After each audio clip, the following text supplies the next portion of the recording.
لا أهلا ولا سهلا بقاتل الأطفال. سيستقبله الملوك على سجادة حمراء، لكن والله الذي لا إله إلا هو سيستقبله حمزة الخطيب يوم القيامة.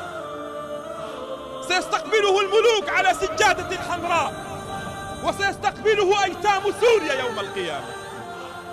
سيستقبله الملوك على سجادة حمراء، وسيستقبله الأرامل والشهداء والذين استشهدوا بفعل الكيماوي.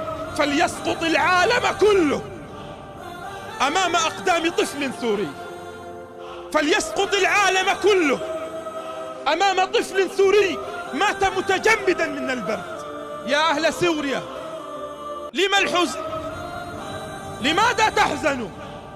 ألم تنادوا في يوم من الأيام يا الله ما لنا غيرك يا الله، يا الله ما لنا غيرك يا الله؟